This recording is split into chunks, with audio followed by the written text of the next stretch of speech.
Today we're going to talk about plane crashes, unfortunately, and the safety of our aviation sector. This is what happened yesterday. Another plane went down, this time in Jharkhand. It was an air ambulance that was flying from Ranchi to Delhi that crashed in Jharkhand. All 7 people on board were killed. The patient who was being moved, airlifted from Ranchi to Delhi, was being airlifted because he was a severe burn patient and needed care in Delhi. So the patient, the doctor, the paramedic, family members, crew members, all gone. And this comes, it just feels back to back. Remember the Learjet crash that happened in Baramati, on which Ajit Pawar was a passenger, the catastrophic Air India crash that happened in last year in Ahmedabad. We're going to pause for a minute to take a look at what we know, what we don't know, what Indian aviation might be doing wrong about safety. Some of the numbers that we've pulled out are very interesting, and I'm sure you're going to find them interesting as well. So before we get started, please like, share, subscribe, and sign up for our membership if you can. Alright, so this is what we know about last night's crash. The aircraft was a Beechcraft C-90 operating as a medical evacuation flight. So it's an air ambulance. Ranchi to Delhi, took off at 11 minutes past 7, lost communication radar contact about 20 minutes later. And this is according to the DGCA. Witnesses say, local accounts say there were strong winds, heavy rain, lightning, thunder at the time of the crash, and it crashed in a densely forested area in the Chatra district of Jharkhand. There is an investigation on, as we know, which is protocol after a crash like this. The black box and the recorded data will give us an idea of what was happening with the weather, what decisions the pilot was making, whether there was any mechanical failure of any sort, or was it a combination of all of these things that led to the crash. But as of now, anyone who claims to know what happened with that crash is obviously guessing, because we don't know what happened with that crash. But when I read about this news early this morning, it sort of just feels like we're constantly hearing about aviation mishaps or technical problems or issues in one way or the other. And I wanted to know why. And before we go down any sort of route of blame, we must take a look at the size of the Indian market. Do you know that India actually has the 3rd largest domestic aviation market? Let's look at the global rankings. Obviously, the number 1 market is the United States of America, that flies 75 to 80 million domestic seats per month. Very close on its heels, number 2 is China. It has 70 million domestic seats per month. And number 3 is India, but there's a massive gap. India flies 15 to 16 million domestic seats per month. So that puts India ahead of, say, Brazil, Indonesia, Japan, Europe's individual countries. And India is 3rd, but we have to also take a look at the speed at which India is growing. So if you look at the last 10 years, in 2014, India had 8 million domestic seats, and now by 2025, we have 15 million domestic seats, which means that we've grown at 7% year on year for the last decade. That's massive. Compare that to the United States, that's grown 2% year on year, or China, that's grown 6%, and some countries like Brazil have actually shrunk and not grown. So among the top aviation markets in the world, India is growing the fastest. So which means more flights, more takeoffs, more landings, more weather events, more chances of human error, more chances of checks and balances slipping through the cracks. And that's only part of the story, because what we're seeing is not just more flights. What we're seeing is pressure on a system that perhaps cannot hold up to that pressure because we're growing too fast for it. We did find this one report from October last year, a few months after that Ahmedabad crash, you'll remember. And it says basically that India's DGCA, which is the Aviation Regulator, is pushing for financial and staffing autonomy on par with what Europe, US and UK counterparts have. So the DGCA wanted authority to independently recruit, offer competitive salaries to attract qualified professionals. People familiar with the matter have said, because apparently they have inspectors that have to inspect every single airline. They have to regularly certify, and they don't have enough people, or they're not able to offer competitive salaries to attract the best people. Now, the demand for autonomy underscores the regulator's assessment that it needed to muscle up and bolster oversight on this fast-growing aviation market.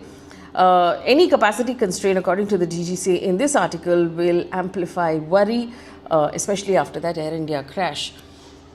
Currently, the Indian regulator operates with limited manpower resources and funding, which is a fraction of what global peers receive. So I want to give you an idea. Quoting from the same article, as of July, the DGCA had only filled 553 out of its total 1,063 technical posts. So it has about 1,000 positions, and only 500 of those, half of those, have been filled. It's employed 4,295 air traffic controllers. In contrast, the US Federal Aviation Administration, which is the US's version, has 46,000 employees. It has 14,000 controllers, and it has 7,000 safety inspectors.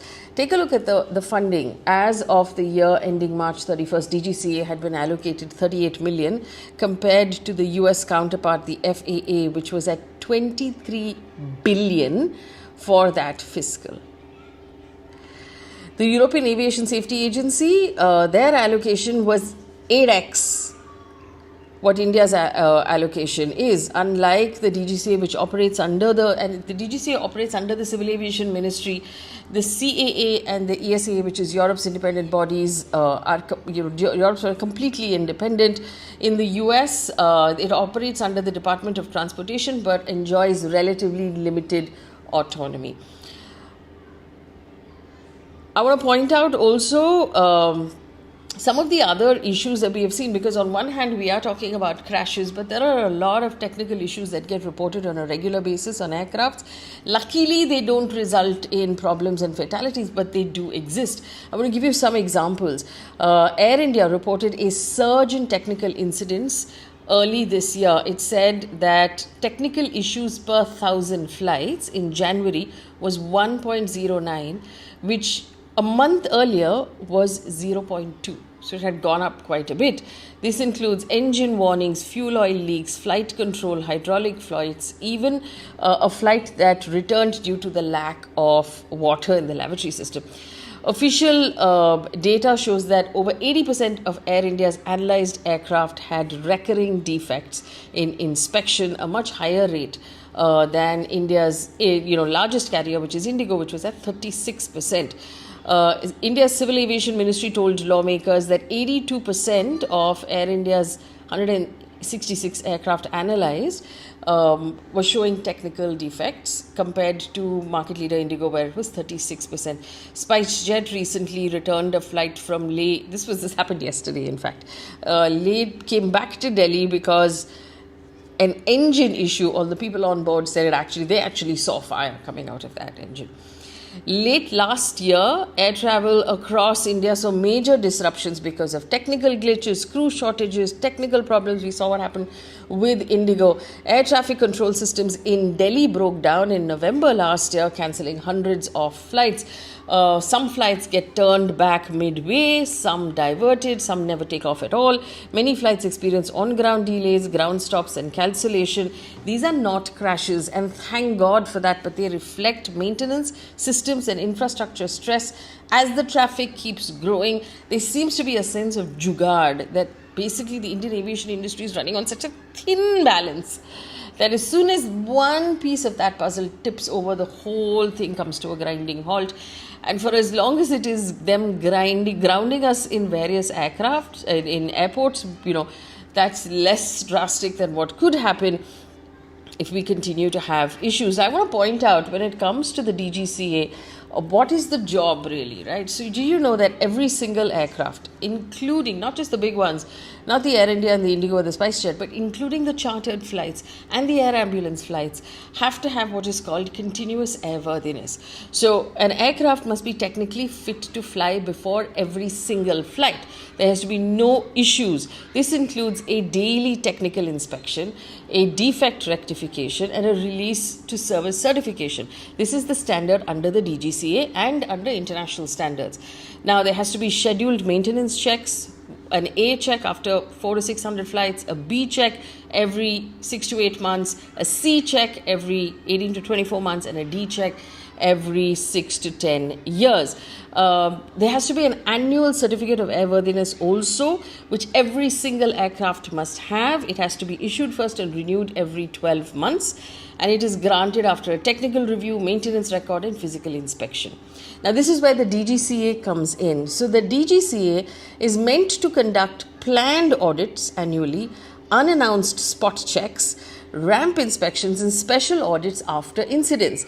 Now, for charter operators, there's even more operational audits, maintenance systems, crew qualification. And if for example it's an air ambulance, the DGCA could even in fact ask for more audits of that equipment. I want to just point out, when we talk about chartered flights, we don't know how an understaffed DGCA will manage to audit every single chartered flight and every single air ambulance. But take a look at what happens with one of our biggest carriers, Air India.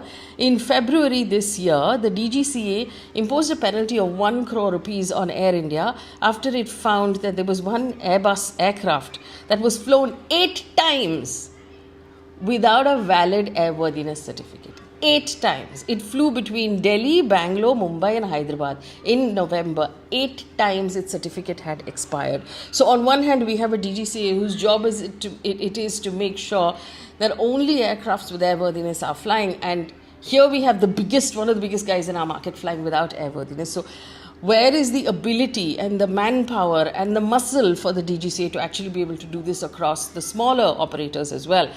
And we've had these repeated incidents. Remember the Baramati crash, again, coming back to that, on which Ajit Pawar was on board, and it was a tragedy, the lives that were lost on that Learjet 45.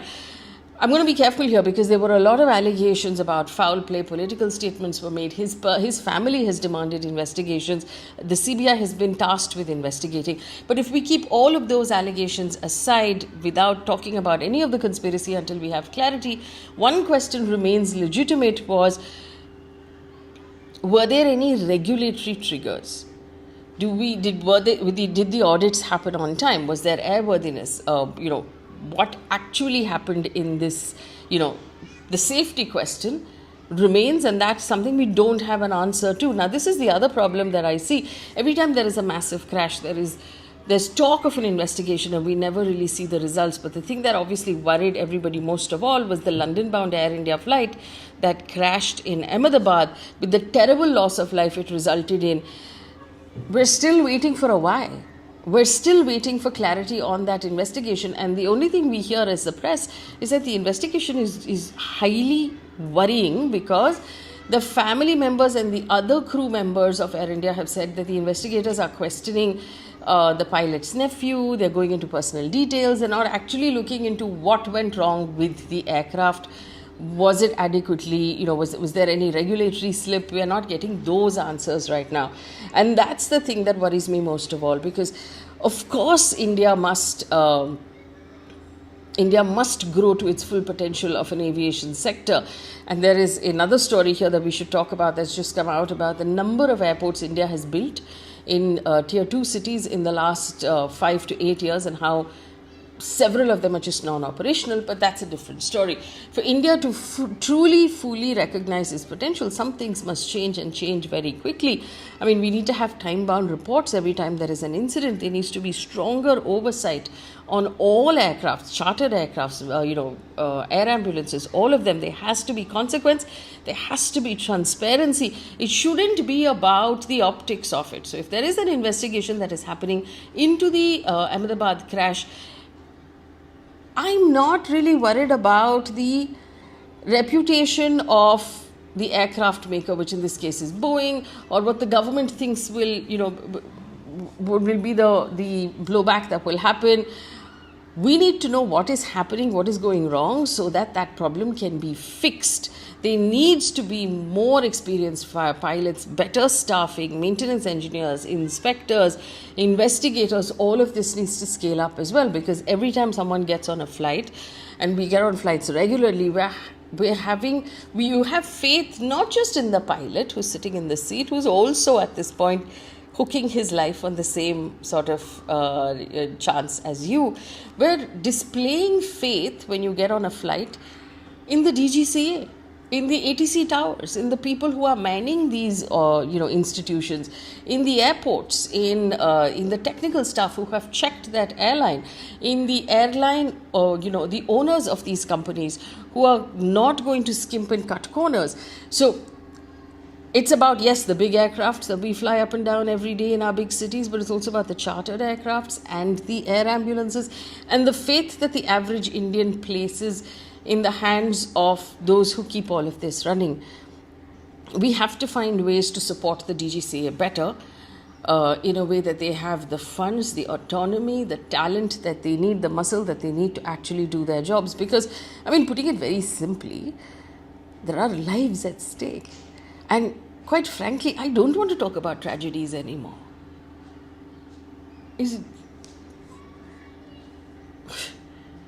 Leave me a comment in the comment section on what you think.